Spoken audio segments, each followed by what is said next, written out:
Okay, so starting off, they cannot spawn if there's only one locker like this or like this. And if there's no lockers at all, they cannot spawn. So those are the two ways that they cannot spawn. Next are the metal rooms. The metal rooms is where they try to get you the most due to the noise difference in the footsteps and the sound A120 makes. So usually what I do is I open the door and then I turn back before I even go close to it. So like that, and then I go back and then I would go into this locker right here. Now I'm going to show you an actual example of what this looks like.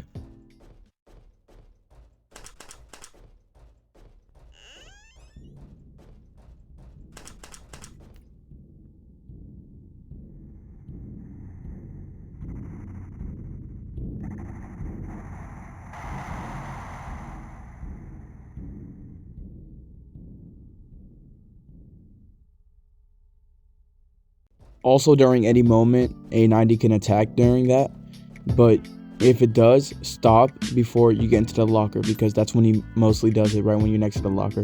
Don't worry about A120 killing you, because he takes a very long time, meaning if you do get A90'd, you still have enough time to hide. Also, in this room, go directly to this locker if an entity spawns as soon as you enter the room. When you open the door, go into the locker real quick. This is obviously just a prediction, and not all the time it will be a correct prediction, but it is a good habit to do because this allows you to get into a locker and completely counter A90, meaning he cannot stop you, meaning you cannot be killed, meaning this is anti-A90 A60 combo. A90 and A60 are more common in the beginning of rooms, but as soon as you keep going down and you get through door A120, it becomes more common for A90 and A120 to attack you. Now I'm going to show you how it will look.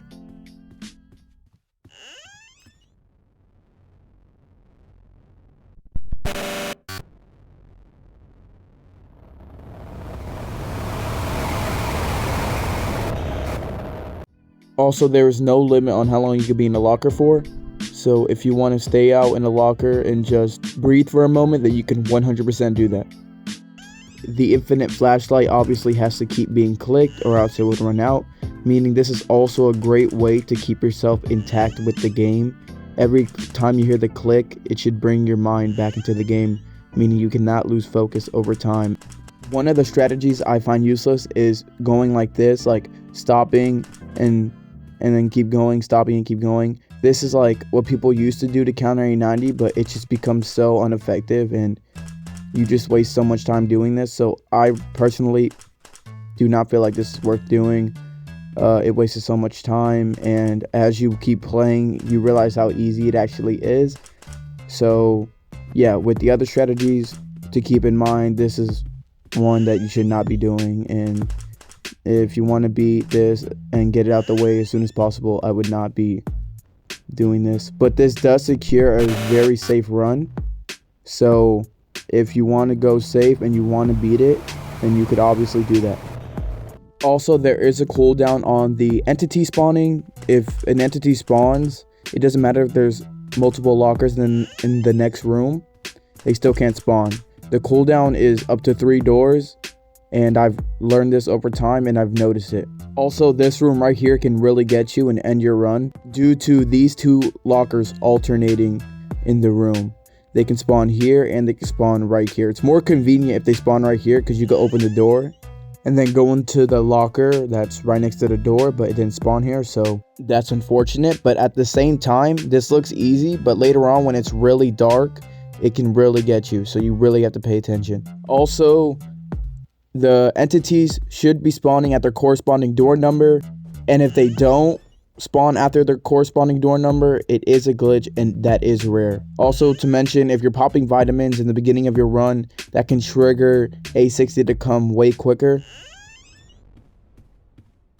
A90 and A60 can both make fake noises, so if you hear their noise, that doesn't mean they're actually coming. And if there's no lockers around you when the fake noise happens, they are not actually coming, so be aware of that.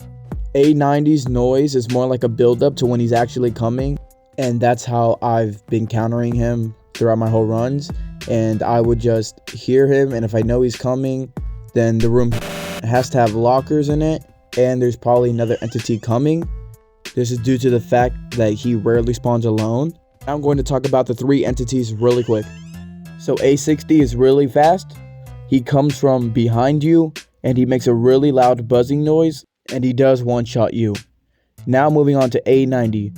Not only does A90 spawn at A90, its name has a double meaning. Also meaning A90 as in taking 90% of your health, meaning he does two-shot you. Meaning if you get hit from him one time, the run is not over, continue, and you could still potentially beat it on 10% health. A120 is almost completely the opposite from A60. The only difference is he can come back, and also he is way more quiet. So you really have to pay attention when A120 is coming. He comes from the front of you, so also pay attention to that. And he gives you a lot of time to hide. So do not worry about A90 popping up on your screen when A120 is coming. With this strategy, keep in mind that you will beat it if you have enough patience, and eventually you will come home with that A1000 badge and get that X-ray tablet.